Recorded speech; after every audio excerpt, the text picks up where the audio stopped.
그러면 이제 인사를 한번 해볼까요? 인사를 해볼까요? 자, 하나, 둘, 셋. 안녕하세요. 이렇게요. 안녕하세요. 아, 오케이. 그 톤으로? 오케이, 다시. 하나, 둘, 셋. 안녕하세요. 저희는 네. 사람은 전파를 타고라는 문학작품의 감상을 나누는 고품격 교양 토크쇼 사전타입니다. 네. 그럼 저희 이제 자기소개를 좀 해볼까요? 그러면 제가 먼저 해보도록 하겠습니다. 네. 안녕하세요. 저는 김용범이라고 하고요. 우리 프로그램에서는 그냥 범님? 님을 붙이기로 했나요, 우리? 님 없이 가나요? 그냥 범... 네, 그냥 범? 그냥 자연스럽게 가죠. 그래요, 네. 부르고 싶은데. 네, 좋아요. 네, 김용범이라고 하고요. 지금 대학원에서 문학 공부를 하고 있습니다. 한국 근대 소설을 중심으로 공부를 하고 있고, 태옥 씨가 저희 씨라고 부를게요. 이게 편하니까. 네. 태옥 씨께서 제안을 해주셔서 이 팟캐스트에 함께 하기로 했습니다. 지금 어떤 공부를 하고 잘 계시죠? 부탁드립니다. 네, 한국 근대 소설 공부를 하고 있고 주로 이제 연구를 하는 시기는 이제 1920에서 40년대까지 일제강점기 시기의 작품들을 공부하고 있습니다. 그래서 지금은 이제 박사 수료를 하고 시간이 좀 남아서 팟캐스트까지 이제 졸업을 하셔야죠. 그렇죠. 박사 논문을 써야 이제 졸업을 하는데 이제 차차 6개월 동안 지금 수료한 지 6개월 정도 됐는데 아직은 놀고 있고요. 차차 이제 시작을 해볼 예정입니다. 네, 그럼 이제 태욱 씨 소개해 주실까요? 저는 이제 꿈많은 싱어송라이터 태욱입니다. 저는 아직 음악을 한 곡도 내진 않았지만 곧 화소분처럼 낼 예정이니까 기대를 많이 해주시고요. 나중에 기회가 되면 태욱 씨의 음악 이야기를 더 들어보아도 좋겠죠? 너무 좋죠. 네, 왜냐면 저희 이 사람은 전파를 타고 이 사람이 주어잖아요. 그래서 이제 우리 일을 하는 문학에 대해서 이야기를 하지만 문학 이외에도 예정이 되어 있나요? 일단은 그냥 문학을 위주로. 일단은 문학이 중심이고요. 저희가 지금 그렇게 막 대단하게 네, 그렇죠. 힘이 막 있지 않아요. 네, 사람이 사는 이야기를 또 가장 잘 보여주는 게 문학이기도 맞아요. 하니까 일단은 저희가 문학을 중심으로 이야기를 하고 그 다음에 이제 기회가 되면 뭐 음악이라던가 영화라던가 뭐 연극이라던가 좀 다양하게 이야기를 나눠보도록 하겠습니다. 다양한 것들. 네, 좋아요. 사실 원래 저희가 아이스 브레이킹을 기획하고 있었는데 뭐 요 정도로 아이스 브레이킹 좋아요. 마무리해도 괜찮지 않을까요? 그쵸? 네. 우리 음악 하시는 태욱님 이야기도 들었으니까. 그럼 이제 만세전에 대해서 얘기를 한번 해보도록 할까요? 좋습니다. 저희 그 전에 이제 1화에서 만세전을 우리가 다룬다라는 거를 좀 미리 알려드리고요. 이제 만세전을 그럼 우리 용범님께서 만세전에 대해서 한번 설명을. 좋습니다. 제가 이제 만세전에 대해서 짧게 소개 한번 해볼게요. 1화에서 이제 만세전을 다루게 된 이유이기도 한데 이제 만세전은 우리 한국 근대문학을 대표하는 가장 중요한 작품이라고 할 수 있을 것 같아요. 그래서 이인하라고 하는 동경 유학생이 이제 자신의 아내가 위독하다는 전보를 받고 유학을 하는 동경에서 이제 관부 연락선을 타고 서울로 올라오는 과정을 다룬 소설입니다. 그래서 이제 이 여행의 과정이 중심이 되는 소설이기 때문에 우리 문학계에서는 이제 여로형 소설이라고 이야기를 많이 하고요. 그 여로의 과정에서 이제 조선인으로서의 느낌 울분이라든가 또 되게 역설적이게도 조선인이지만 조선인을 좀 미개하게 여기는 조선 문화의 낙후성을 좀 못마땅하게 여기는 그런 이중적인 모습들이 이제 반복하면서 등장하는 대표적인 식민지 시기의 중편 소설이라고 할 수 있을 것 같고요. 이를 통해서 그 당대의 어떤 식민지 지식인 남성 확실히 좀 여성보다 남성적인 심리가 많이 드러나는 것 같아요. 식민지 지식인 남성의 내면을 이제 입체적으로 보여주었다 이런 평가를 받는 작품이라고 할 수 있을 것 같아요. 그래서 이 작품은 좀 이중적인 평가가 있어요. 이제 하나는 이게 조선인과 일본인의 경계에 놓인 인물을 설정함으로써 식민지 조선의 풍경을 이제 입체적으로 보여준 굉장히 사실주의적인 작품이다라는 평가가 한쪽에 있고 이제 다른 한쪽에서는 그런데 이런 주인공의 허무주의적인 모습이라든가 식민지 지식인들의 어떤 좀 조선인들을 좀 약간 쉽게 말하면 타자화하는 그런 시선이 너무 드러나는 작품이다, 냉소적인 작품이다 라는 두 가지 평가가 있다. 또 한번 읽어보시면 그 둘 중에 어떤 평가에 본인이 더 공감하는지를 알아볼 수 있지 않을까 싶기도 합니다. 어떻게 읽었는지 한번 감상을 얘기해보도록 할까요? 감상? 이거는 제가 느끼기에는 먼저 그 비전공자의 시선에서 먼저 감상을 들어보면 좋을 것 같긴 하거든요. 네, 저는 비전공자로서 그냥 재밌었어요. 재밌었다. 재밌었고 그냥 나는 기본적으로 문체가 너무 마음에 들었어요. 난 이때 시대의 문체가 좋은 것 같아. 아, 어떤 문체적인 매력이 있는 것 같아? 되게 문체가 약간 근대 소설에서 느끼는 점인데 되게 다채로워요. 막 되게 막 의성어 위태어, 끼리리 뻥 막 이런 거 그쵸, 그런 것도 되게 많이 사용하고 요즘 소설은 좀 그렇지 않은 것 같아. 좀 어려운 거죠. 요즘 소설은 너무 좀 잘난치를 많이. 근데 그런 것도 있는 것 같아요. 예를 들면 요즘 소설은 좀 명사 활용이 두드러진다면, 그쵸? 요 근대 소설들은 확실히 특히 부사의 활용 같은 것들이 좀 눈에 띄지 않나 이런 생각이 들기도. 그리고 합니다. 뭔가 요즘 소설은 대화도 딱 문어체가 정해져 있고 되게 뭐 사투리라든지 되게 자유분방하잖아. 말씨가. 맞아요. 그래서 나는 좋은 것 같아요. 근대 소설일수록 조금 더 연극적인 성격이 있는 것 같다는 생각도 들어요. 진짜 맞다. 왜냐면 근대의 작가들이 소설에서 이제 구어체를 어떻게 구현할 것인가 이런 것들을 공부하기 위해서 참고한 것 중에 하나가 연극이었기 때문에 좀 더 연극적인 성격이 농후하지 않나? 그래서 좀 말씨가 더 다양하게 느껴지는 것 같기도 하고. 그래서 저 좀 재밌었던 것 같고 그리고 기본적으로 이제 이 이인화라는 인물이 도쿄에서부터 시모노스키를 거쳐서 이제 부산, 그쵸. 김천, 서울. 제가 또 김천 출신이거든요. 그러니까요. 그 이야기를 저한테 하더라고요. 읽자마자 김천이 나온다고. 왜냐면 김천이 그런 도시가 아니야. 맞아. 문학에서 참 보기 힘든 도시인데, 그렇죠? 뉴욕 제과점? 김천 출신인가요? 뉴욕 제과점 김천에서 만들어진 김천 거예요? 얘기입니다. 아. 김천역 앞에 얘기입니다. 아. 그래서 네. 좀 큰 도시였나 이 도시가? 그쵸. 왜냐면 문학에 은근 자주 나오는 것 같기도 하고. 그래서 김천이라는 키워드가 나와서 좀 반가웠죠. 그쵸. 김천. 근데 저도 인천 출신인데 이제 인천이라는 키워드가 나오면 반갑거든요. 그래서 기본적으로 이게 심지어 김천 더 반갑지. 더 그쵸. 작잖아. 서울을 살지 않는 사람들의 공통된 심리인 것 같기도 하고. 그리고 영동도 나와요. 영동은 또 우리 맞아요. 할머니시죠. 그러니까 저는 영동이 나온다는 것조차 까먹고 있었어요, 사실. 왜냐면 영동이라는 지명이 익숙지 않아서. 그쵸. 그렇습니다. 그리고 이인하라는 인물이 너무 공감이 가면서도 또 너무 혐오스러웠어요, 저는 좀. 그 아내를 대하는 태도. 맞아요. 만세전의 가장 큰 매력. 혐오와 공감. 이중주. 아니에요? 알토와 소프라노. 그쵸. 대위법이거든요. 그치. 그래서 난 좋았다. 그래서 용범님은? 감상 사실 저는 이게 좀 어떻게 보면 전공생이니까 이 제 감상이 이미 너무 그 연구들에 의해서 좀 오염되어 있기는 하거든요. 이게 어쨌든 저는 이게 사전 지식을 너무 가진 채로 보는 거니까 이제 그렇긴 한데 일단 뭐 처음 읽었을 때나 지금 다시 읽었을 때나 여전히 느끼는 건 100년 된 소설이지만 정말 재밌다. 여전히 읽어도 그런 매력이 있는 작품인 것 같고 결국은 저는 아까 이제 태욱 씨께서도 이 공감과 혐오, 이인하라고 하는 주인공에 대해서 이 이중적인 감정이 계속해서 환기된다라고 했는데 그 점이 가장 매력적인 것 같아요. 그러니까 혼종적인 세계.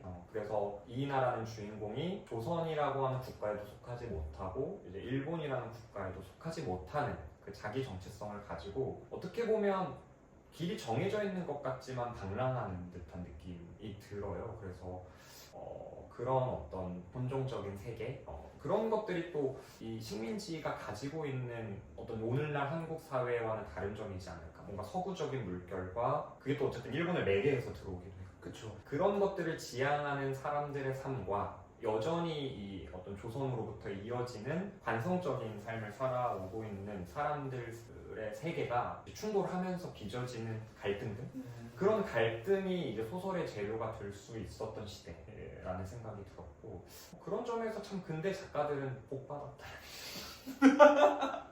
살짝 들었어요. 왜냐하면 이게 소설이 되려면 그런 전형적인 인물들이 있어야 되거든요.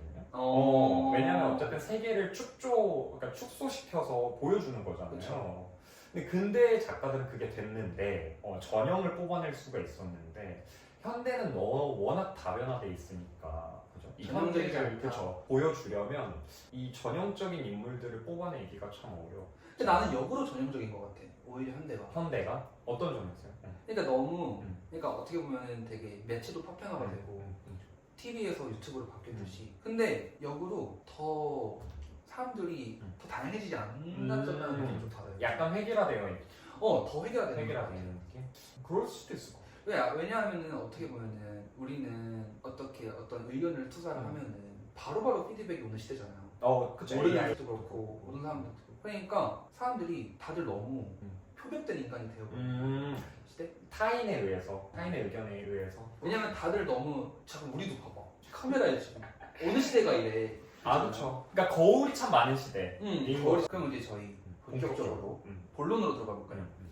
저희가 주제를 골라왔어요. 음. 저희가 주제를 한번 만들어 왔는데 첫 번째 주제, 음. 내가 식민지 때 태어났다면 어떤 사람이었을까? 그렇죠. 이 질문이 왜 이 만세전을 읽고 들었는가 먼저 이야기를 해봐도 좋을 것 같은데, 만세전은 이렇게 아까 말씀드렸던 것처럼 경계에 위치해 있는 주인공이 나와서 되게 다채로운 그 식민지 사회의 인간 군상들이 포착되잖아요. 예컨대 일본어를 쓰면서 일본인인 척하는 조선인도 나오고, 그러니까 일본에서 넘어와서 조선에서 생활하는 일본인 여급들, 그렇죠? 그리고 이제 쉽게 말하면 어느 정도 일본의 어떤 식민지 정책이 정착되고 난 뒤라서 이제 일본의 빌부터 일본이 만든 구조를 인정하고 이제 그 안에서 부를 쌓는 조선인들도 나오고, 그렇죠? 또 조선인을 억압하는 일본인도 나오고, 되게 다채로운 인간 군상이 나와서 그런 질문이 확실히 좀 매력적으로 제기됐습니다. 그래서 태욱 씨였다면 먼저 만약에 내가 식민지에 태어났다, 이 만세전의 세계에 태어났다면 어떤 인물이었을 것 같아? 근데 어느 집안에서 태어난 것도 중요할 것 같아요. 그거는 그쵸, 예나 지금이나 중요하죠. 그러면 심정적으로 내가 그래도 이 만세전의 세계 안에서 태어났으면 이런 사람이었으면 좋겠다 라는 어떤 바람과, 그 다음에 그런 바람에도 불구하고 나는 이랬을 것 같다라는 현실. 나는 독립운동은 못했을 것 같아. 쉽지 않긴 해요. 그죠? 근데 나는 이인화 같은 인물이었을 것 같아. 난 그래서 이인화가 너무 공감이 가는 거야. 근데 나는 막 대단하게 독립운동을 한다거나 막 그렇진 않을 것 같은데, 그러니까 권력에 기대는 부분도 있을 것 같아. 근데 그와 동시에 좀 끌어오르는 무언가가 있지 않았을까? 그렇죠. 그 속물들에 대한 어떤 혐오감이라고 해야 될까요? 그쵸. 그게 내가 속물이잖아. 그쵸. 좀 자기 혐오야. 혐오 중에 혐오는 뭐다? 그러니까 이 자기 인지가 되는 과정 중에서 그쵸, 일종의 자기 혐오도 살짝 있는 인물이니까. 자기 혐오 완전히 있지. 그렇죠. 그럴 수 있을 것 같아요. 그렇다면 바람 이인하로서 태어나는 것이, 내가 이인화로 태어나는 것이? 아니, 이인화로 태어난 것도 별로. 아니, 이 시대에 태어나는 게 별로. 아니 근데 어느 시대건 그쵸? 어느 시대건 뭐 불가피하게 근데 태어나. 이 시대에 일본인으로 태어나는 것도 별로 안 행복했을 것 같아. 근데 그거는 약간 우리가 지금 한국 사람에서 그런가?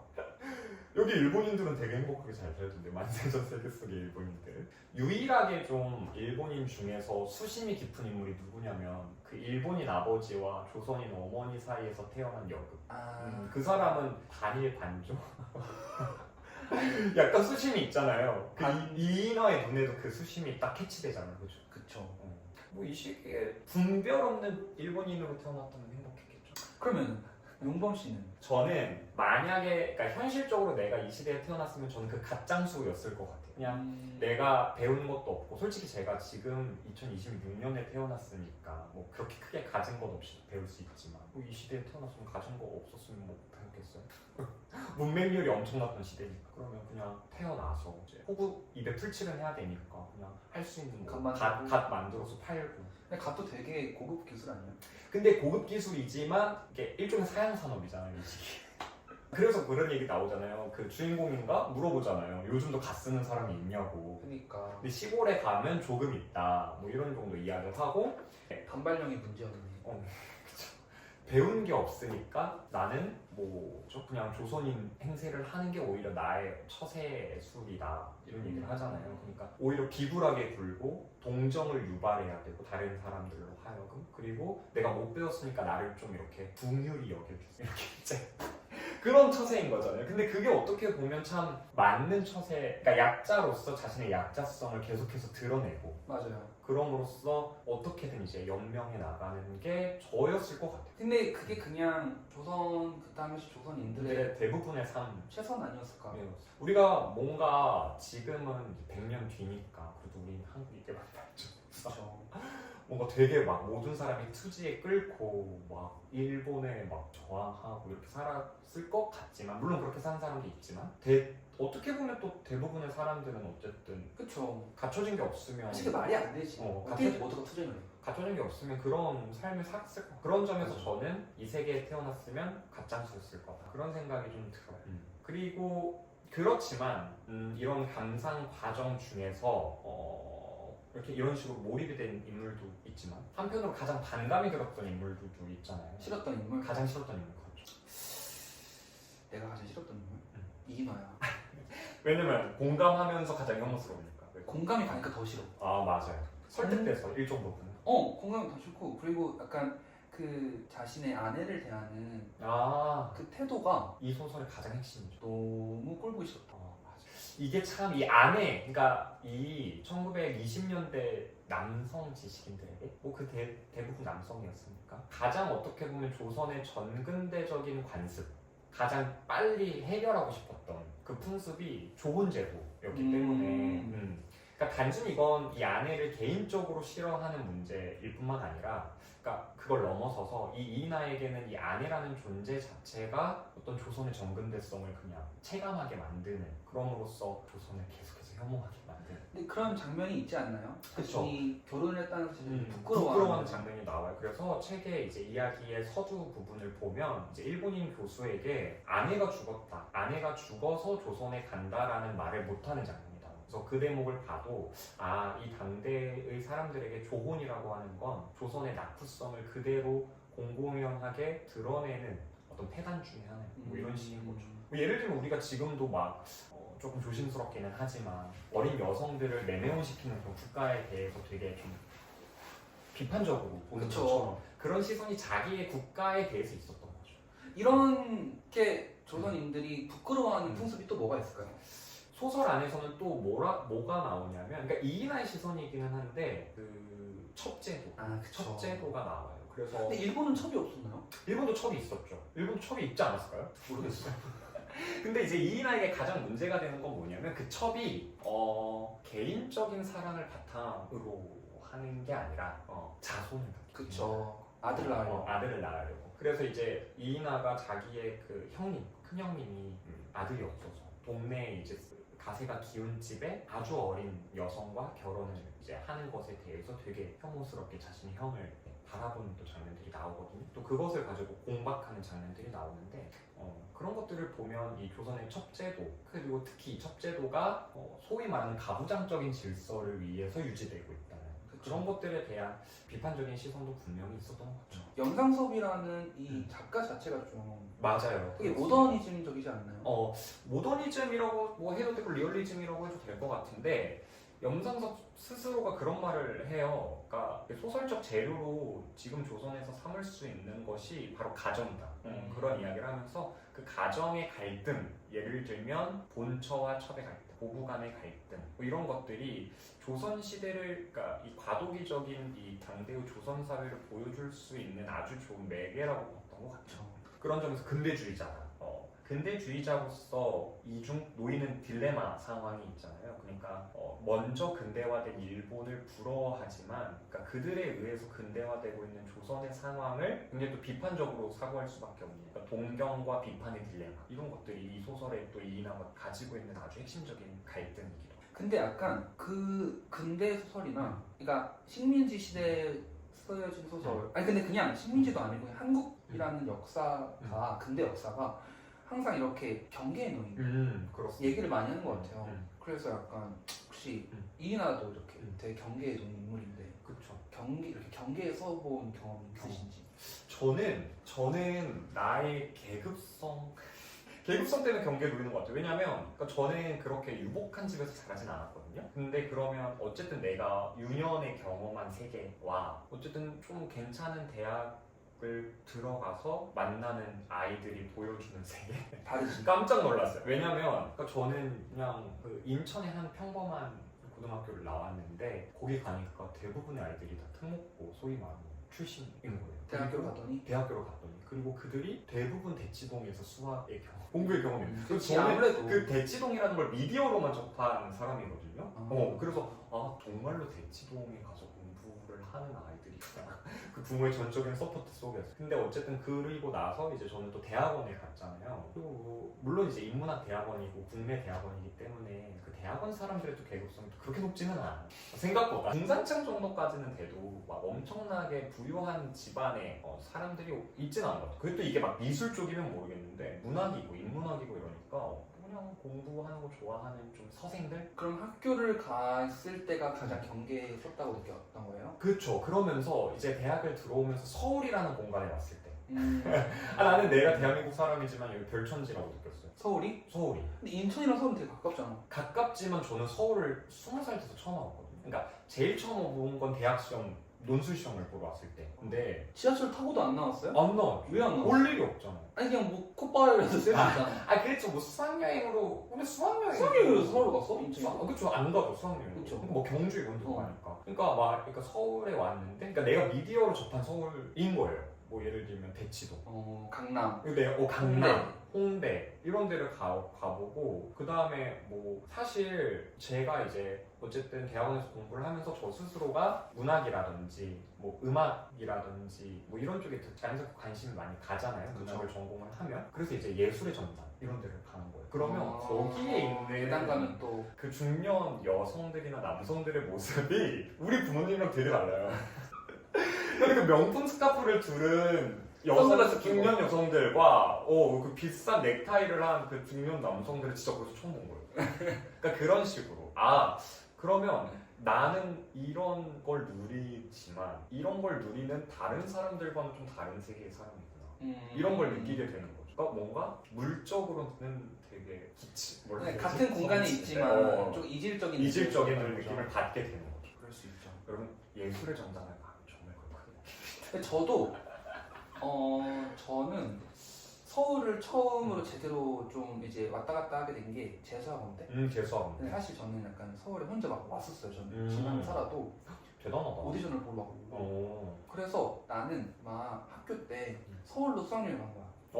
나 근데 그게 이해가 안 갔어. 평소 어차피 자주 다니니까 혼자. 그러니까 서울에 나는 뭐 그때 알았어. 아. 어차피 애들 어른 되면 서울 가서 살 건데 그럴 왜 수도 있겠다. 서울을 가? 약간 전 이런 생각을 했었어요. 또 다른 것 같아. 그러니까 나는 어쨌든 수도권이지만 여기도 아니고. 나는 또 경상도에서여서 나는 아니 어차피 다들 서울 가서 사는데 어른 되면은 왜 또 서울 가냐 막 그냥 좀 안 가본 데 가보지 막 이런 생각을 했었던 것 같아요.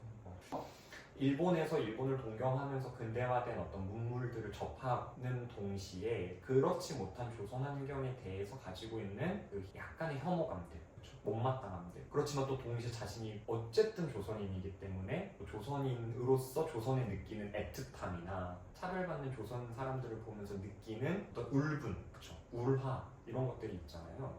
그런 거에 대해서 이야기해봐도 좋을 것 같아요. 지금 우리는 식민지 시기에 살고 있지는 않지만 그러니까 현대 한국에서도 분명히 한국의 어떤 맞듣지 못한 점, 못마땅한 점 그런 게 있을 것 같거든요. 모든 사람이 있지 않을까? 그렇죠. 자기의 나라에 대해서 있을 것 같아요. 혹시 태욱 씨는 무엇인가요? 싫은 점? 좋은 점부터 이야기해야 되나? 그래도 좋은 점? 무슨 K 시대니까 요즘. 근데 이게 막 말로 떨어지는 그게 아니야. 그렇죠. 이게 그렇죠. 일단 싫은 점은 그거 어떻게 그래도 말로 해야지. 말로 안 떨어져. 지긋지긋해. 뭐가 그렇게? 그러니까 어떨 때 지긋지긋함을 크게 느껴요? 사람들이 지긋지긋할 때가 있지 않아요? 그러니까 말이 통하기 때문에 사람이 싫을 때가 좀 있어. 아니 근데 전 세계가 똑같아. 그치. 그냥 우리나라만 그런 게 아니더라. 근데 그런 거 같아. 자국 사람이 지긋지긋하다는 느낌을 이게 약간 전 세계적인 공통적으로 감수성? 느끼는 감정이랄까? 근데 일종의 그것도 자기 혐오라고 볼 수 있을까요? 그러니까 동족 혐오. 그쵸, 동족 혐오인 거죠. 같기도 해요. 그쵸. 그럼 용범님은? 저요? 저는 한국이 싫을 때? 그냥 저는 한국이 싫을 때? 그냥 살기 힘들 때. 근데 외국 가면 더 힘들어. 그치. 그래서 외국을 저는 못 가요. 그래서 예를 들면 뭐 그럴 때죠. 뭐 치솟는 집값. 그럴 때. 그다음에 내 한 몸을 누일 곳이 없을 때. 뭐 그럴 때. 그리고 치열하게 일해야 될 때. 그러니까 한국 사람들은 사실 좀 치열한 걸 좋아하잖아요. 뭔가 그러니까 나도 어느새 물든 것 같아. 그러니까 저도 어렸을 때는 뭔가 한국 특유의 그 성과 중심주의 그리고 뭔가 치열한 삶에 대한 어떤 예찬 이런 게 좀 싫었거든요. 나는 느낀 게 있어. 우리나라 사람들은 백수도 치열해. 맞아. 외국은 백수가 그렇게 치열한 것 같지 않거든. 근데 우리나라 사람들은 항상 놀아도 뭘 해야 되지? 뭘 할까? 이걸 고민하면서 치열해. 그리고 치열하게 놀아요 또. 외국도 치열해. 그러니까 제대로 논다. 아침에 바르셀로나 갔다가 이 감수성이 있는 것도 쉽지 않은 것 같아. 제대로 논다. 이게 농번기에 우리가 산업사회로 이행하면서 우리 몇 절기죠? 24절기 24절기잖아. 얼마나 바빠.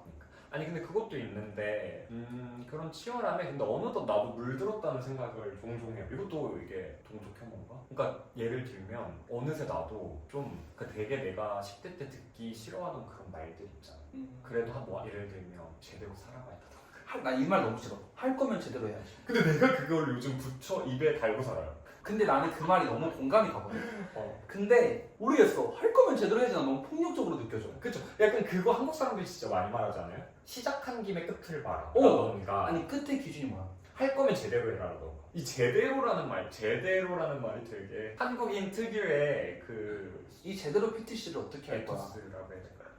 근데 아무튼 그럴 때 너무 치열하게 살 때 근데 저도 사실 뭐 엄청 열심히 산 건 아니지만 저도 그래도 꽤 성실하게 살려고 노력한 편이거든요.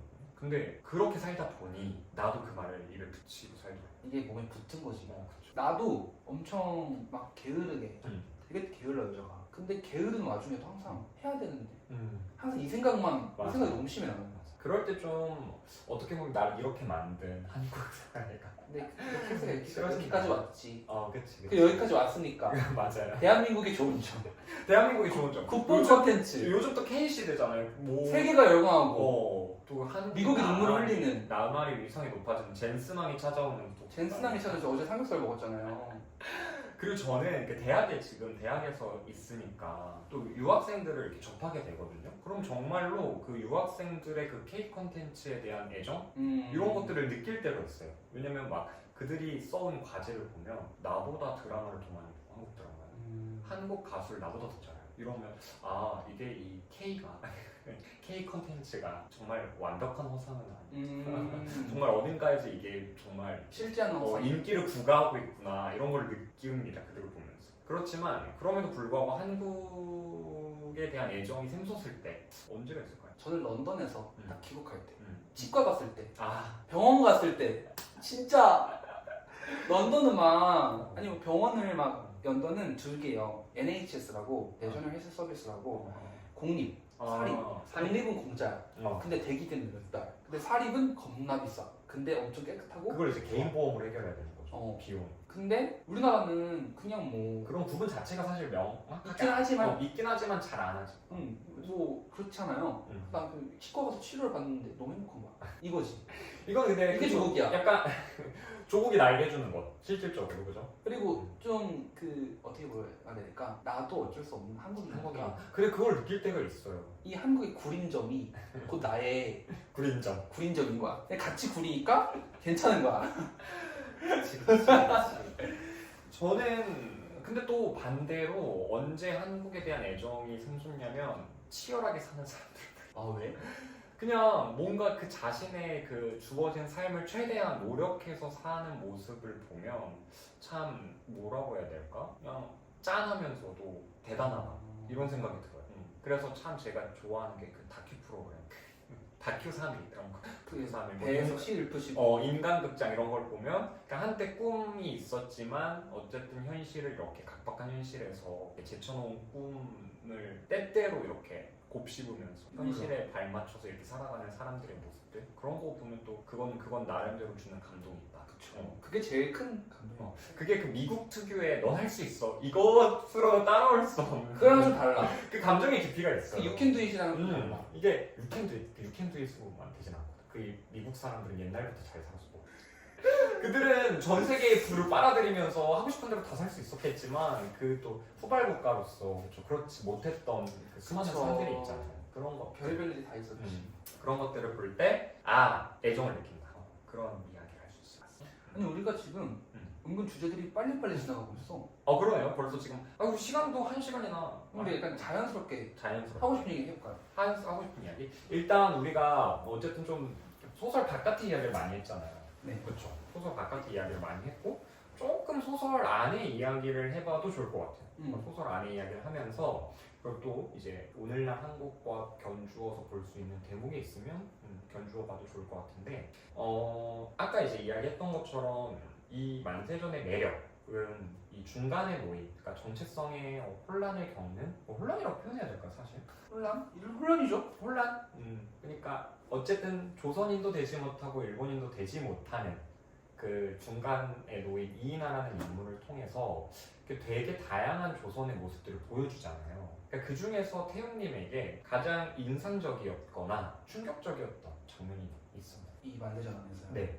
저는 너무 식상한 장면일 수 있는데 목욕탕 장면이 목욕탕 장면. 그쵸? 이 가장 좀 와닿았어요. 어. 왜냐면 이제 목욕탕 장면이 이인하라는 인물이 시모노스케에서 배를 타고 부산으로 가는 배에서 이제 오후로를 하러 오후를 하러 가요. 오후로 모를 수도 있어요. 목욕을 하러 목욕을 하러. 가시는 이제 목욕탕에서 이제 하시는데 그 일본인들이 하는 대화였나요? 맞아. 일본인들이 하는 대화입니다. 일본인들이 이제 조선인들을 팔아넘기는 그쵸. 그러니까 이 돈을 어떻게 하면 잘 벌 수 있냐. 조선을 활용해서. 어떻게 하면 이 조선인들을 팔아넘겨서 돈을 많이 버는지에 대한 거를 이제 얘기를 하는데 이나가 그거를 다 알아듣죠. 그쵸. 일본 유학을 하는 만큼 일본을 잘. 다 알아들으시니까 그를 들으면서 이나라는 인물이 자신의 내적으로 되게 조선인으로서의 정체성을 좀 자각하고 맞아요. 울분을 느끼고 분노하고. 거의 처음으로 맞아요. 그 정도의 다이나믹을 느끼는 장면이 맞아요. 아니었나 싶어요. 감정적인 격동을 되게. 네. 그래서 그 장면이 좀 저는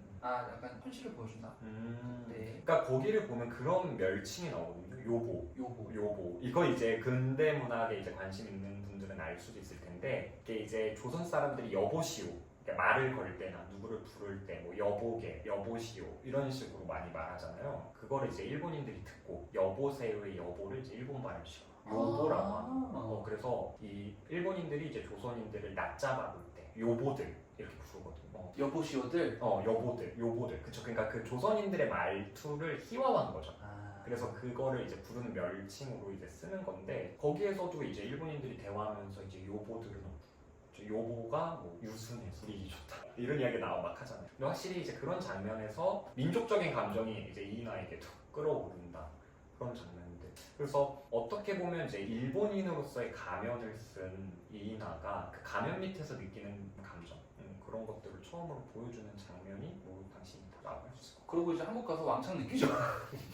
근데 또 한국 가서 조선 가서 동시에 이래서 조선이 내 이런 말을 동시에 이래서 느끼잖아요. 조선이. 이래서 조선이 이래서 조선이 안 되지. 막 난리가 나요. 조선에 구더기가 들끓네. 조선에 가니까 뭐 자기 형 이래라 저래라. 첩을 들이고 뭐 조언을 하고 뭐 조언한 아내는 막 아파서 죽어가고 있고 자기 아버지는 그 아내한테 막 양이는 못 믿어서 한이를 불러다가 내가 보기엔 양이 들였으면 나왔어. 근데 그 이야기 실제로 소설에 나와요. 그래요? 그렇죠? 인물들의 대화에서 인물들의 대화에서 일찍이 양이를 불렀으면 해결할 수 있는 문제였다. 그러니까 여기서 이제 뭐 양이가 맞니 한이가 맞니 이 문제가 아니라 여전히 이제 전근대적인 관성을 고수하는 조선인들에 대한 모멸감, 자기 모멸감도 있고 그것이 자기 또 주변 사람들이니까 혐오감 같은 것들을 느끼는 거잖아요. 그래서 불쌍하지만 이것들이 어떻게 할 수가 없구나. 그럴만하다. 그럴만하다. 그렇죠. 그런 어떤 감정들을 또 복합적으로 이인하가 이제 느끼게 되는. 근데 이제 말씀해주신 그 목욕탕 장면은 이런 말 해도 될지 모르겠는데 또 우리 문학교육에서 가장 애용하는 장면이거든요. 그래서 이 만세전을 수록하는 교과서의 대부분들이 그 목욕탕 장면을 많이 수록해요. 이제 아무래도 그 장면이 이제 이인하가 조선인으로서, 그러니까 일본인이 되고자 했지만 끝끝내 일본인이 되지 못하는 그 지점을 보여주는 대목이잖아요. 그래서 그것을 통해서 우리 어떤 이제 민족적인 감정을 교육할 때 가장 많이 쓰는 장면이다. 그런 생각도 들어요. 근데 만세전이 교과서에 자주 나오나요? 자주 나오진 않죠. 우리 여러분들한테 좀 질문하고 싶은 내용이기도 한데 이게 한국의 근대 문학, 일제강점기의 문학하면 떠오르는 작품은 만세전은 아닐 것 같아요. 그쵸. 저 하면 떠오르는 게 3대? 3대? 3대여도 좀 그래도 좀 폭이 넓다. 3대만 알아도 뭐가 있을까요? 근데 제가 이제 저도 어쨌든 사교육을 한국에 종사했던 사람으로서 가장 많이 교육되는 건 운수 좋은 날. 말 많고 탈 많은. 운수 좋은 날이죠. 운수 좋은 날은 뭐 그리고 동백꽃. 그렇지. 동백꽃. 동백꽃이 그쵸. 이제 김유정이니까 1930년대 중반 작품이거든요. 동백꽃. 그리고 이상은 워낙 강렬하니까 날개는 근데 또 생각보다 수록된 그 교과서가 많지 않거든요. 근데 워낙 강렬해서 근데 약간 많이들 알고. 근데 문학 자체가 좀 일제 때 문학으로 거의 편중된 것 같지 않아요? 그쵸. 그것도 있고 특히 이제 그 중에서도 좀 우리가 받았던 핍박의 역사라던가 어떤 좀 가난의 역사라던가 그런 것들을 좀 보여줄 수 있는 작품들이 많이 선별이 되죠. 또 운수 좋은 날도 사실 그런 맥락이죠. 그래서 만세전은 제가 알기로는 교과서에 잘 수록되지 않는다. 잘 수록되진 않아. 왜냐면 복잡하잖아요. 중고등학생들에게 읽히기에는 이게 하나의 어떤 주제로 귀결되는 작품이라기보다는 그 두 개의 국가 사이에서 끊임없이 요동하는 그 이나의 내면 이런 것들이 중심이 되는 작품이기 때문에 가르치기도 좀 까다롭겠죠. 어쨌든 우리나라 어떤 그 민족적인 감정을 이렇게 교육시키기는 좀 어려우니까 수록되지는 않죠. 아니 나는 근데 아니 문학인데 그걸 굳이 해야 되나 싶기도 해요. 문학이죠. 근데 우리나라 문학 교육은 약간 역사 교육에 종속된 감이 약간 없잖아 있죠. 좀 그렇죠. 좀 맞아요. 그리고 약간 문학을 해석할 때도 거의 역사적인 면을 많이 맞아요. 그래서 제가 이제 좀 한국 문학에 관심을 가지려는 분들한테 좀 교과서 밖으로 시야를 확장하려면 읽어봐야 된다. 그러니까 교과서적인 시각에 갇히지 않으려면 읽어봐야 한다라고 이제 꼽는 작품이 만세전. 만세전이고 그 다음에 난쟁이가 쏘아올린 작은 곳. 난소곤은 워낙 유명한데 그게 연작 소설이거든요. 근데 그 보통 우리가 아는 난소금은 그 난소금 연작 중에서도 난소금, 그러니까 표제작 난소금만 알고 그 바깥의 이야기들이 되게 많아요. 그래서 그 바깥의 이야기를 같이 봐야 그 에피소드가 갖는 의미가 더 분명해져요. 그래서 나중에 저희가 또 기회가 되면 난소금을 다뤄봐도 좋을 것 같아요. 아무튼 그래서 이 만세전은 그 이중적인 심리, 어쨌든 이 만세전은 관통하는 키워드잖아요. 그래서 그 당대의 조선인들이 어떤 정체성을 가지고 살아갔는가 이런 것들 되게 중요하게 봐야 되는 키워드인 것 같습니다. 하나, 둘, 셋. 네, 이제 좀 소설에 대해서 본격적으로 분석을 이제 본격적인 거예요? 네, 이제 본격적인 이야기를 해보면 좋을 것 같은데 왜냐면 이게 어쨌든 100년 전에 쓰인 소설이기 때문에 네. 이게 좀 소설을 처음 시작하는 독자나 아니면 한국 근대문학을 많이 읽어보지 않은 독자면 접근하기가 좀 어려운 작품이기는 해요. 네, 그렇죠. 뭐 어휘라든가 이런 것도 어려워. 그래서 나름대로 이 만세전을 어떤 키워드를 가지고 읽으면 좋을까 이런 것에 대해서 좀 짧게나마 이야기. 만세전의 키워드 정체성이지 않을까요? 그쵸, 가장 핵심이거든요. 사실 어떻게 그쵸 정체성. 그러니까 근데 앞에서 계속 반복했던 것처럼 결국은 그러니까 아직 근대화가 완성되지 못한 조선의 유학생 이인하가 먼저 근대화를 성취한 일본에 가서 그런 찬란한 어떤 문화와 그다음에 문물을 이제 보고 그걸 이제 동경하면서 일본인이 좀 되고 싶어 하는 그런 한쪽의 그 바람과 그렇죠. 일본인으로서 무리 없이 살고 싶다는 바람과 그러나 여전히 자신의 뒤에서 자신의 발목을 잡는 그 낙후된 고국. 사실 나는 이게 뭐 낙후됐다 그런 발전했다의 그런 개념을 떠나서 이미 너무 그러니까 오히려 이 만세전의 이런 어떻게 보면 이인하라는 인물이 가진 느낌이 디아스포라잖아요. 그렇죠. 오히려 지금 시대에 너무 맞는 얘기인 거죠. 맞아. 만세전이라는 이 이인하라가 가지는 감정이. 그래서 약간 뭐 흔히 나오잖아요. 뭐 틱톡만 봐도 뭐 아시안 아메리칸이나 아니면 뭐 한국에 있는 외국 호년 아이들이나 하는 그 일종의 경계에 서 있는 아이들이 느끼는 그 감정을 어떻게 보면 이인하가 잘 느끼고 있지 않나. 그래서 사실 디아스포라가 되게 어떻게 보면 한국에서는 없었던 역사처럼 느껴지기도 하고 뭐 요즘에 들어서야 불거진 문제처럼 우리에게는 느껴지지만 어떻게 보면 뭐 식민지 시기부터 어쨌든 근데 약간 모르겠어요. 이 디아스포라라는 어떤 이 개념을 아시아인들은 크게 주목을 안 한 것 같긴 해. 나는 근데 이게 나쁘다는 건 아니에요. 이 아시안에 이 서사가 있고 또 서구는 서사의 서사가 있고 또 아랍은 아랍의 서사가 있듯이. 근데 제가 생각하기에는 왜 디아스포라를 근데 이제 사실 학문적으로 봤을 때 이제 문학 연구에서는 한 2000년대 들어서면서 디아스포라에 대한 본격적인 연구가 시작되거든요. 근데 그 이전에 왜 그런 연구가 없었느냐 하면 한국에게는 먼저 민족 국가를 수립하는 게 더 우선적인 과정이었던 것 같아요. 그러니까 근대의 어쨌든 탄생은 민족 국가잖아요. 우리 민족의 언어를 쓰고 우리 민족의 역사를 공유하고 우리 민족의 문화를 공유하는 국가. 근데 어쨌든 한국은 그 경험을 그 이전에는 서구처럼 발전적으로 거치지 못해서 연구 경향을 봐도 그렇고 그 당대 그 이전에 어떤 한국인들에게 좀 더 선결되어야 했던 과제는 민족국, 민족적 역사와 민족적 감수성을 길러내는 것. 것 같아요. 근데 약간 근대화를 하기 위해서는 그런 민족주의적인 왜냐면은 어떻게 보면 이 한 나라를 되게 네 바퀴를 잘 굴러가게 하기 위해서는 일종의 통일된 그쵸. 종교관이 좀 필요하잖아요. 그쵸.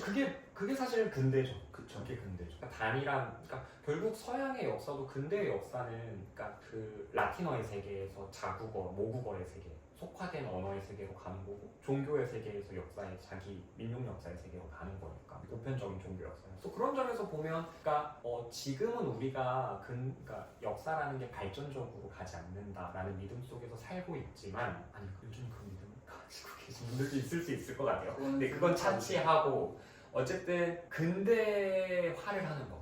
그렇기 때문에 근대에 걸맞는 민족 국가를 세우는 거. 그러니까 이것이 좀 더 그 옛날 사람들에게는 시급 해결해야 될 과제. 근데 이제 그것이 이제 90년대, 2000년대 들어서 점점 약해지면서 이제 그런 범주에 속하지 못한 사람들에 대한 주목이 비로소 시작되는 것 같아요. 그럼 이제 디아스포라나 이제 2000년대가 넘어가면 6.25 피난민들을 난민적 관점에서 해석하는 그런 연구들. 그래서 약간 좀 만세전이라는 소설을 한 몇십 년 전에 읽었으면 그냥 민족주의적으로 해석을 했을 것 같은데 2026년에 읽으니까 디아스포라가 좀 더 보이는 느낌? 맞아, 그럴 수 있어. 그런 것도 있는 것 같아요. 그럼 이제 또 다른 키워드가 또 뭐가 있을까요? 그래서 일단 첫 번째는 정체성에 대한 이야기고, 그다음에 두 번째는 어쨌든 이거는 그 식민지 사회를 이렇게 사실적으로 반영했다라고 평가를 받는 작품이잖아요. 그래서 식민지 당대의 통치술가 일본이 어떤 방식으로 식민지 사람들을 통제했는가 이런 것들이 잘 그쵸. 드러나는 작품이거든요. 사실 이때만 해도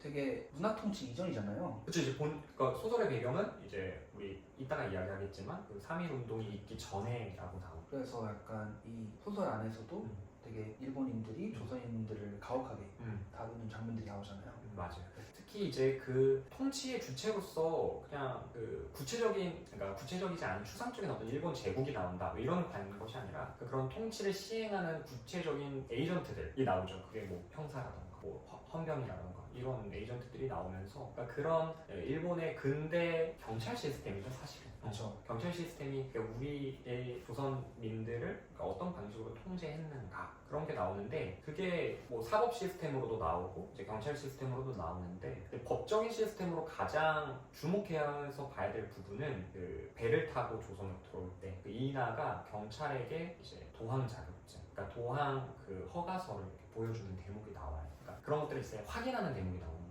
그러니까 사실은 그 당시에 조선인들은 일본 유학 중이더라도 반드시 이제 관부연락선을 타고 도의를 하거나 귀국을 하기 위해서는 이제 도항 허가증을 반드시 지참해야 됐고, 그 다음에 이제 전차 안에서 이제 부산에서 내려서 서울로 가는 전차 안에서 그 장면이 나와요. 그 전차의 그 검문을 하기 위해서 그 형사가 한 명 형사라고 나왔네요. 구체적인 언급은 기억이 안 나는데 어쨌든 그 타니까 이이나와 주변 승객들이 긴장하는 장면들이 나오거든요. 그리고 그 이이나 옆에 앉은 갓장수를 데리고 나가는 장면이 나오는데 그런 것들은 얼마나 상시적으로 일본의 어떤 헌병에 의해서 검문이라던가 검색이라던가 이런 것들이 이제 이루어졌는지를 단적으로 보여주는 장면들이라고 할 수 있습니다. 그래서 그런 통치술을 담아냄으로써 어쨌든 그 치밀함, 근대는 또 통치의 시대거든요. 그렇죠. 그런 구체적인 어떤 통제와 통치의 시대이기 때문에 그런 것들을 잘 보여주는 대목들이 나오고 그것이 이제 극적으로 연출된 부분들도 있죠. 포승줄에 묶여있는 그 조선인들을 이이나가 지나가면서 보는 장면들, 그런 어떤 폭력적인 장면들에 대한 이이나의 그 복합적인 감정들 이런 것들도 나오고. 그리고 또 하나의 키워드는 저는 전근대성이라고 볼 수 있는데요. 그러니까 어쨌든 영상섭은 근대주의자인 것 같거든요. 그렇죠. 이 당시에 이제 배운 사람들은 결국 조선이 그래서 뭐 어떻게 살아야 되냐, 근대화를 이제 이룩해야 된다 이렇게 이제 보는 거예요. 그랬을 때 이제 이 영상섭이 판단한 조선의 근대화를 가로막는 핵심적인 문제는 뭐냐면 전근대적인 조선의 어떤 철학 관습들, 그쵸? 철학이라고도 할 수 있을 거고 그것이 이제 풍습으로서 드러나는 거죠. 그래서 예를 들면 아까도 잠깐 이야기했지만 이제 자식을 못 낳기 때문에 첩을 둔다. 그쵸? 이런 것들. 그 다음에 가장 핵심적인 건 이제 조혼제도 같은 것들. 그래서 일본인 교수에게 자기가 조혼한 아내가 있어서 조혼한 아내가 죽어서 조선에 가야 한다라는 사실을 밝히지 못하죠. 부끄러우니까. 왜냐면 그건 이제 근대화된 제국의 시선에서 봤을 때는 쉽게 말하면 교정대열이잖아요. 고쳐져야 되는 것이기 때문에 그런 치부를 스스로 드러내기를 부끄러워하는 장면들도 나와요. 사실 염상섭이 이인하라는 인물을 통해서 되게 자기를 투영한 것 같지 않아요? 그쵸. 상당 부분 투영했다고 봐야 돼요. 근데 물론 염상섭은 이렇게 조언하지는 않았거든요. 오히려 좀 그 나이, 그 시기에는 그 시기로 본다면 좀 늦게 결혼한 편인데 마흔을 한 편인데 예를 들면 다른 작가들, 뭐 예를 들면 이광수 같은 대표적으로 우리가 알고 있는 작가들도 조언을 실제로 했었으니까 그 당시에 남성 지식인들, 남성 유학생들에게는 상당히 이 조언한 아내, 그걸 어떻게 조언한 아내를 처리하는 문제 조언한 아내를 어떻게 수용을 못해요. 부끄럽지. 부끄럽고 이거는 그냥 조선의 정근대성을 그냥 단적으로 보여주는 존재들인 거예요. 그렇지. 이들에게는. 그래서 얘네들을 어쩌면 좋지? 근데 왜냐면 얘네들을 그렇다고 내치자니 얘네들도 어쨌든 그 과도기적 시대에 놓인 피해자들이잖아요. 뭐 얘네들 조언하고 싶어서 조언한 거 아니니까 이 여성들도. 그러니까 이걸 어떻게 막 처리해야 될지 모르는 거예요. 그러니까 이걸 완전히 이인하처럼 냉소해 버리다. 그래서 죽든 말든. 아주 그냥 냉철하게 가던가 아니면 실제로 이광수 같은 작가는 단편으로 써요. 그 조언한 아내 시점에서 이 유학생 남편이 다른 신여성이랑 그 연애를 한다는 사실을 알고 음독자사랑 그 단편을 쓰기도 하고 이렇거든요. 그 작품 제목을 무정이라고 해요. 정이 없다. 그래서 이 문제가 되게 이들에게는 우리의 지금 시선으로 보면 이인하도 참 못된 인물이야 라고 말하는데 그냥 어떻게 보면 이들 역시도 일정 부분 원치 않는 삶을 떠나야 했다라고 본인들은 생각했던 것 같아요. 근데 그 시대는 모두가 그랬던 것 같기도 해요. 그러니까 이제 그쵸. 근데 이제 그렇지 않은 세계를 경험한 사람들로서 맞아요. 이들에게는 이게 참을 수 없는 문제가 돼요. 그래서 약간 우리가 지금 있는 게 만세전의 중편선이잖아요. 거기서 바로 뒤에 해바라기라는 작품이 나오는데 제가 만세전을 읽고 해바라기라는 작품을 이제 읽으니까 제가 좀 느꼈던 점이 염상섭이라는 인물이 좀 뭐라 해야 될까 그런 모던화된 무언가를 되게 근대화된 동경한달까? 그쵸. 확실히 있습니다. 네. 근데 염상섭은 그 근대화가 조선에서 계속 실패하는 지점들을 노출해요. 그러니까 이따가 우리가 이 만세전의 해석과 관련해서 제목 이야기를 하기도 할 텐데 왜 계속해서 조선이 어쨌든 그 당대 입장에서는 한창 식민지화가 진행되는 그런 시대의 사람이었으니까 실패할까? 염상섭은 그걸 약간 지금도 비슷할 것 같은데 기성세대의 전근대적 관성에서 찾는 것 같아요. 그러니까 아버지 세대의 구습. 그러니까 예를 들면 여기에서도 그 자신의 부친이 감투에 집착하는데 그 감투가 이제 지금의 사회에서는 전혀 의미가 없는 감투거든요. 그쵸. 근데도 그거에 집착하는 걸 보면서 저런 식으로 이 어떤 정근대적인 관성에 얽매여 사는 기성세대에 대한 상당한 염증 이런 걸 보여주는 것 같습니다. 그러면은 우리 얘기를 좀 넘어와서 우리 얘기로 넘어와서 우리가 느끼는 구태의연화 구태의 연화 우리가 느끼는 꼰대 한국 사회의 꼰대적인 모습. 현 시대의 꼰대적인 모습 뭐가 있을까요? 근데 저는 일단 좀 어렵거든요. 왜냐하면 제가 5년만 어렸어도 제가 지금 30 정도 되는데 한 20대 중반까지는 명확하게 이게 꼰대야. 이거는 고쳐져야 돼. 이거는 너무 보수적인 어떤 한국 사회의 단면이야. 이렇게 생각했던 부분들이 있었는데 그런 것과 실제로 이렇게 계속 오래 부대끼면서 살아가다 보니까 그런 걸 일정 부분 이제 인정하게 되는 부분들도 있죠. 나름대로 그것이 갖는 의미가 있다. 이렇게 생각되는 부분들도 있어요. 약간 나이가 들면서 보수화가 된다는 게 어떤 말인지 이해가 가. 그쵸. 어느 정도 이해가 가요. 근데 그게 그렇지만 여전히 불구하고 여전히 이런 점들은 이게 한국 사회에서 고쳐지지 않는다라고 느낀 건 여기 만세전에서도 그 얘기 나오잖아요. 어떤 얘기? 죽기 전에 들어갈 자리부터 걱정한다는 얘기. 우리 할아버지. 지금 내게 주어진 삶도 어떻게 살아가야 될지 모르는데 이 죽을 자리부터 생각한다는 그 이야기가 나오는데 그러니까 여전히 좀 관습적으로 관례적으로 무언가를 해야 된다는 의식들이 있는 건 맞는 것 같아요.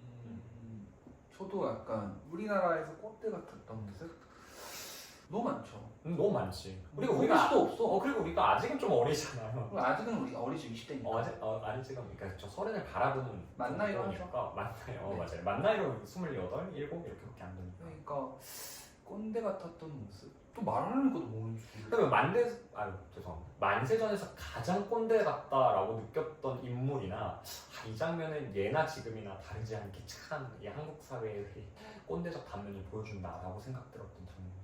일단 인물로 따지자면 큰형님? 큰형님. 큰형님이 좀 뭐랄까 말을 허해도 이기나가 뭐라 화를 내도 허허실실. 허허하고 넘어가죠. 맞아, 허허실실하고 이게 넘어가. 진짜 권력이야.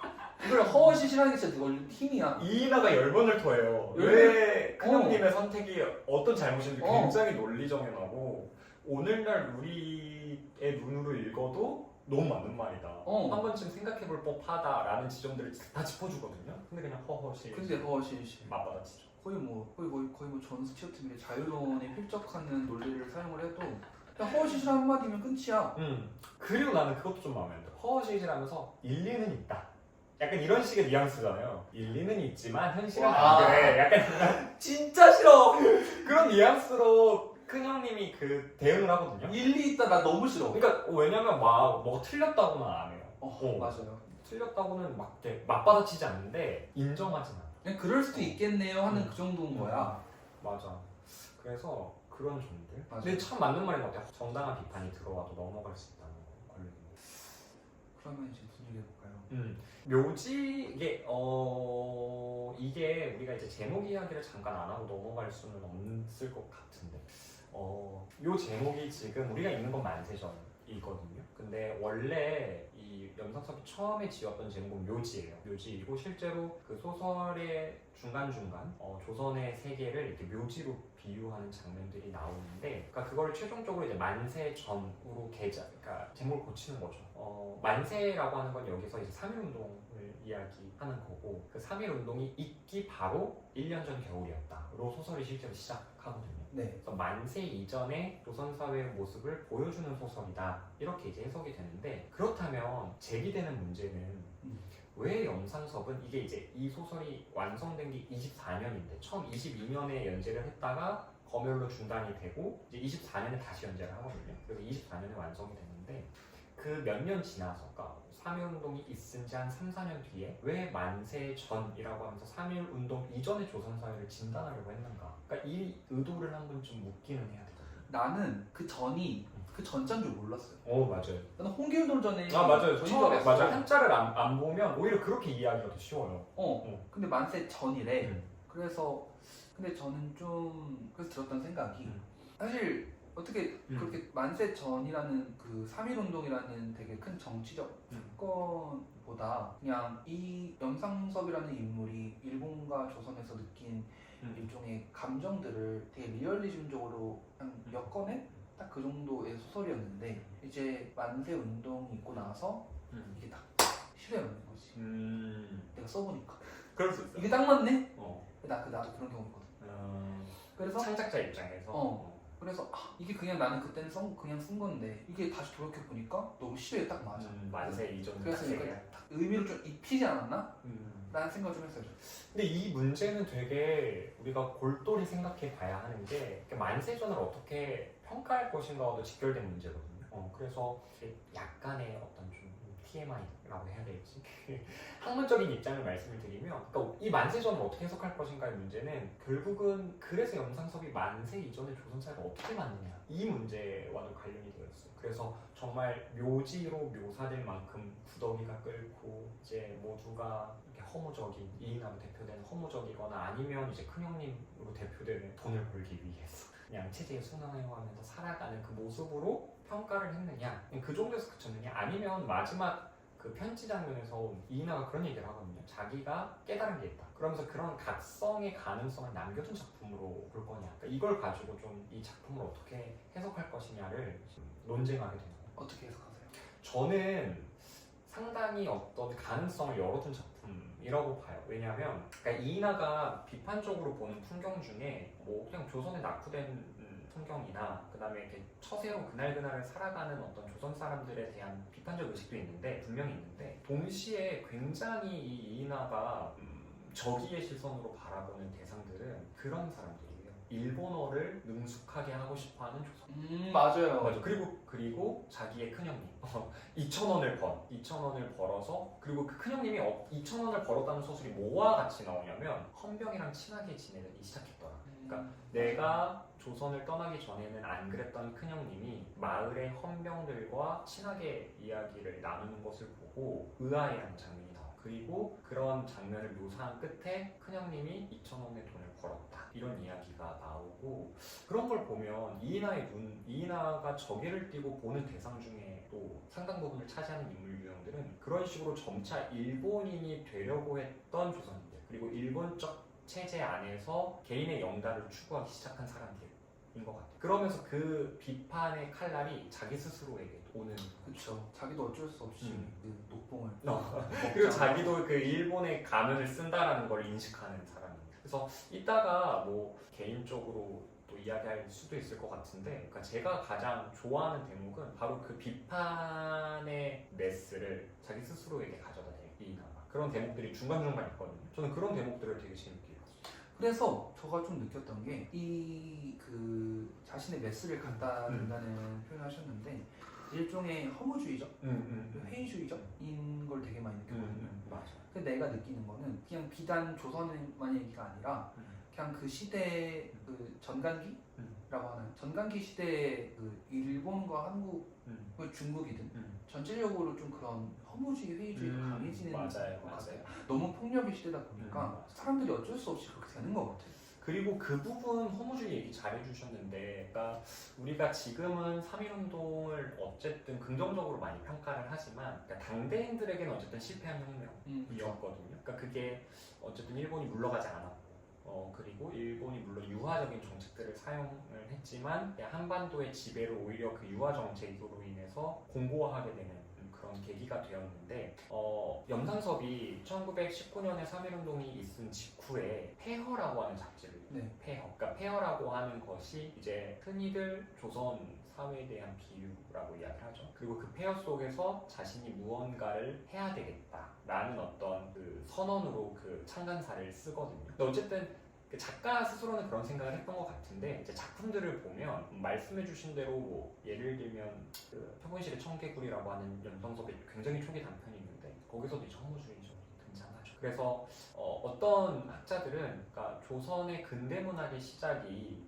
그런 3.1운동의 최종적인 실패로 인해서 빚어진 허무 의식에서 시작한다. 뭐 그런 식으로 이야기를 많이 합니다. 특히 그게 이제 소설보다는 시에서도 분명하게 나타나는 것 같고, 그게 맞아요. 데카당스적인 분위기 이런 것들로 이어지는 것 같아요. 데카당스가 뭔가요? 데카당스는 쉽게 말하면 부정적이라고 우리가 흔히 생각되는 절망, 죽음 이런 것들로부터 문학성을 찾는. 데카당스. 엄청 흔하네요, 그러면. 그렇죠. 그래서 뭐 예를 들면 그런 작품이 또 교과서에 잘 없어요. 데카당스적인 데카당스. 많은 것 같은데? 어떤 것들이? 이상 정도. 근데 이상은 조금 시대가 다르긴 하거든요. 30년대 중반에. 근데 데카당스가 아닌 작품이 있긴 해요, 문학 중. 근데 뭐 예를 들면 데카당이 아니고. 근데 이제 그 데카당스적인 분위기를 풍기는 거랑 데카당스라고 말하는 건 좀 차이가 있어요. 약간 좀 그 일제 시대나 난소공도 어떻게 보면 데카당 아니에요? 그건 좀 다른 거. 데카당은 그래서 끝내 허무와 죽음 이런 걸로 연결되는 거예요. 결국에는 허무주의로 귀결돼야 되군요. 그런 것들. 그리고 그런 것을 아름다움이라고 보는 데도. 나나델레이. 제가 파도 잘 몰라가지고. 근데 아무튼 그런 점에서 이렇게 난소공은 오히려 혁명적이죠. 혁명적이죠. 난소공 혁명적이죠. 왜냐면 제가 아까 잠깐 이야기 드렸는데 그 연작을 보면 내그물로 오는 가시곡이라는 작품이 있거든요. 거기에서 그 난소공의 첫째인 영수가 매번 헷갈리죠. 근데 어쨌든 첫째 아들인 영수가 새롭게 들어간 공장의 공장주를 살인 시도 살인한 장면. 그래서 근데 알고 보니까 그 공장주가 아니라 이제 잘못 죽인 거야? 잘못 죽인. 아이고. 그런 장면들이 나오는데, 그러니까 그런 거를 보면 난소공은 오히려 혁명적이죠. 그리고 난소공은 그 난소공 연작의 맨 앞과 맨 뒤에 이걸 일종의 액자식 구성으로 만들어주는 교육자의 삭화가 나와요. 아 그래요? 그래서 첫 번째 맞아, 그랬던 것 같아. 첫 번째 장면이 케빈 죄송해요, 생각이 안 나는데 무슨 병이에요. 그래서 그 선생님이 교실로 들어와서 아이들에게 이야기를 하나 해주거든요. 그랬을 때 이것이 어떤 주제 이야기인 것 같냐, 그러니까 이것에 대해서 제군들은 어떻게 생각하느냐, 이렇게 시작을 해요. 그리고 그 소설의 마지막에 그 다시 교실 장면이 나오면서 끝이 나거든요. 그래서 이걸 일종의 액자식 구조로 만들어주는 사파가 두 가지가 이제 수미상관적으로 있기 때문에 그래서 이걸 일종의 교육 소설로 만들어줬어요. 근데 어쨌든 그건 중요한 게 아니에요. 네, 그래서 대가당적인 그 허무주의적인 분위기가 1920년대 초반에 한국 문단의 분위기이기도 했다. 그쵸. 그래서 예를 들면 우리가 빼앗긴 들에도 봄은 오는가로 알고 있는 이상화 시인도 사실 그 작품이 교과서에 많이 수록되어서 그렇지 다른 작품들을 보면 되게 간능적이거나 죽음의 이미지를 떠올리는 그런 시어들을 많이 쓰거든요. 이렇게 들으니까 교과서에 나오는 작품들이 어떻게 공통점이 있네요. 그쵸, 되게 민족적인 감정을 우리에게 되게 잘 희망차고. 불러일으키고, 그쵸, 아예 비관적이고, 그래서 아예 비관적으로 가서 비판의 시를 빌려줄 수 있고, 아니 우리에게 민족적인 울분을 심어준다고, 이런 작품들이 주고. 약간 딱 노선을 딱 정해야 되는 거죠. 그쵸, 노선을 정해요. 여러 가지가 섞여 있는 혼재한 작품은 잘 안 쓰는군요. 그렇죠. 왜냐하면 어쨌든 문학 교육이잖아요. 그러니까 문학에 초점이 있지는 않고 교육에 초점이 있고. 그래서 어떻게 하면 올바른 문학을 보조로 해서 이거 살릴 수 있을까요? 이거 못 살릴 수도 있을 것 같아요. 기본적으로 좀 약간 사학과 국문과의 그 태도는 좀 달라서 사학과 태도도 다르네요. 사학과는 좀 태도가 다르죠. 사학과 앞에서 이런 얘기하면 큰일 나요. 그런 얘기를 하잖아요. 신채호 씨가 식민지 예술을 하는 거 낭비다. 그러면 모순이다. 그럼 뭐 해야 돼요? 운동이야. 그러니까 어쨌든 문학에 이런 얘기를 예술인으로서 한마디를 해보자면 굳이 운동에도 도움은 안 될 거야. 이거야말로 살 수 없을 것 같아요. 그 예술인들이 뭐 아니 근데 이제 그런 거죠. 그러니까 문화라는 게 사실 물질적 풍요가 없으면 성립되기 어렵잖아요. 그쵸. 근데 이제 식민지 시기에 어쨌든 그게 뭐 일본에 의해서 우리가 근대화됐다 이런 의미가 아니라 어쨌든 근대적 부가 일본에 의해서 창출되던 시기였으니까 그 위에서 꼽히는 문화가 근본적으로 민족적일 수 없다. 이런 문제가 이제 그 당대의 사람들에게는 있었을 수 있을 것 같아요. 근데 뭐랄까 그 당대 사람들한테 그럴 수 있는데 이제 우리가 역사가 어떻게 진행하는지 보면은 오히려 그 혼재성이 맞아요. 되게 한국적이지 않나요? 그리고 그 혼재성을 바라보아야만 보이는 것들도 있는 것 같아요. 맞아요. 그리고 문화라는 게 참 저는 그래서 무서운데 누군가 의도대로 할 수가 없어요. 문화의 힘은. 그러니까 늘 문화의 향유자들은 그 문화의 향유에서 그치는 게 아니라 예측할 수 없는 방식으로 또 다른 생산을 이루어내기 때문에 문화라는 건 참 그런 점에서 그래서 뭐랄까 문화를 예측하는 순간 되게 구태연해지죠. 일단 오늘 이제 슬슬 마무리할 시간이 다가오고 있는 것 같아요. 그래서 되게 만세전을 가지고 여러 이야기를 했는데 완전 많이 했죠. 뭐 만세전 내부에 대해서도 이야기를 나누고 또 어떻게 보면 이제 만세전을 빌미로 해서 우리가 각자 개인사에 대한 이야기, 그 다음에 한국 동시대 사회에 대한 이야기 이런 것들을 다양하게 해봤습니다. 마지막은 어떻게 저희가 마무리하면 좋을까 고민을 하다가 정한 게 있죠? 네. 가장 좋았던 구절을 한번 뽑아보도록 하겠습니다. 제가 일단 먼저 할까요? 네. 저는 저희 맞다. 이게 참고하시면 좋을 것 같은데 저희가 읽은 만세전 판본은 문학과 지성사에서 나온 염상섭 중편성 만세전이고요. 여기 이 판본을 기준으로 56쪽, 저는 56쪽에 있는 구절인데요. 56쪽. 배에 탄 이인화를 찾아온 급사라고 해도 되겠죠? 읽어주시겠어요? 세 번째 줄부터 한번 볼게요. 그래서 실내 올시 다만 여기 이인화란 이가 계십니까? 하고 묻는다. 네, 나요. 왜 그러우? 나는 걸자의 앞으로 두어 발자국 나서며 이렇게 대답을 하였다. 걸자는 한참 찾아다니다가 겨우 만난 것이 반갑다는 듯이 빙글빙글 웃으며 문을 활짝 열어젖히고 서서 이리 좀 나오라고 명령하듯이 소리를 친다. 학생복에 망토를 두른 체격이며 제 딴은 유창하게 한답시는 이러의 어조가 묻지 않아도 조선 사람이 분명하나 그래도 직굿이 이러를 사용하고 도리어 자기의 본색이 탈로 될까 염려한 듯한 침착지 못한 행색이 나의 눈에는 더욱 수상쩍기도 하고 근질근질해 보이기도 하였다. 나의 성명과 그 사람의 어조를 듣고 우리가 조선 사람인 것을 짐작한 여러 일인의 시선은 나에게서 그자에게서 나에게로 올지 갈지 하는 모양이었다. 말하자면 우리 두 사람은 일본 사람 앞에서 희극을 연작하는 앵무새의 격이었다. 이렇게 네요. 네, 이게 핵심을 보여주는 것 같아요. 그래서 일본인이 되고 싶어하는 조선 사람의 욕망 그리고 그것이 실제 일본인들 앞에서 얼마나 굴욕적인가를 이이나가 스스로 인식하는 장면이거든요. 근데 우리 인생이 다 이러지 뭐. 그치? 가면 놀이 아니겠어? 가면 놀이죠. 그래서 전 이 부분 가장 좋았다라고 할 수 있을 것 같습니다. 저는 99페이지에 아까 우리가 얘기했던 맞아요. 장면이죠. 그죠. 이이나가 형님을 나무라는 김천사님. 김초순 형님한테 그건 형님 잘못 생각이시겠지요. 서로 결혼을 해서 한 사람이 구하여줬다 하더라도 형님은 그것을 자기 공으로 아실 것도 못 되거니와 처음부터 구한다는 생각을 가지고 결혼하셨다는 것은 형님이 자기를 과중히 생각하는 것이요. 또 사실상 그러한 것은 둘째 셋째로 나오는 문제겠지요. 누구든지 저 사람을 행복스럽게 할 사람은 이 넓은 세상에 나밖에 없다고 생각하는 것은 한편으로 보면 좋은 일 같지만 다른 한편으로 보면 불완전한 사람으로서는 너무 지나친 자극이겠지요. 진정한 사랑은 그 사람의 행복을 비는 마음에서 나오는 것이요. 그 사람의 생활을 지배하고 운명의 진로까지를 간섭하는 것은 아니겠지요. 그러니까 사람이 사람을 구한다는 것은 자멸한 말이요. 외형으로는 아름다우나 사실상으로는 무의미하고 공허한 말이겠지요. 저는 이 말이 너무 공감되는 거예요. 참 오늘날에도 좀 염두에 둘 법한 문장인 것 같아요. 나는 기본적으로 저한테도 있었는데 사람들은 구원자가 되고 싶어하는 욕망이 있는 것 같아요. 맞아. 근데 내가 느꼈어. 구원을 해줄 수가 없어. 나도 못 구원하는데 이걸 누굴 구원해.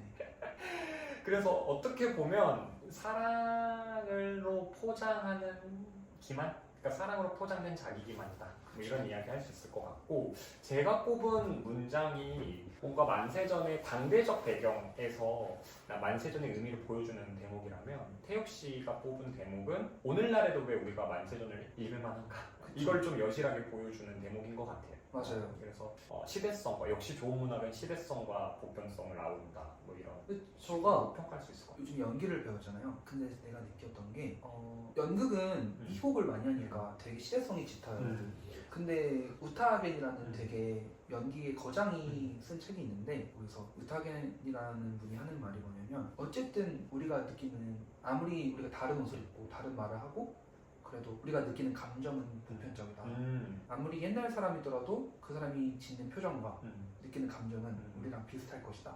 라는 데서 연기를 시작하도록 하거든요. 난 그 보편성을 찾는 그 과정이 되게 충격적으로 다가왔어요. 그래서 약간 이인화라는 인물이 되게 혐오스럽지만 또 공감이 가기도 하고 나같기도 하고 우리 아빠 같기도 하고 그 이인화가 포착하고 있는 무수한 인물들에서 뭔가 내가 아는 사람의 얼굴이 보일 때가 있어요.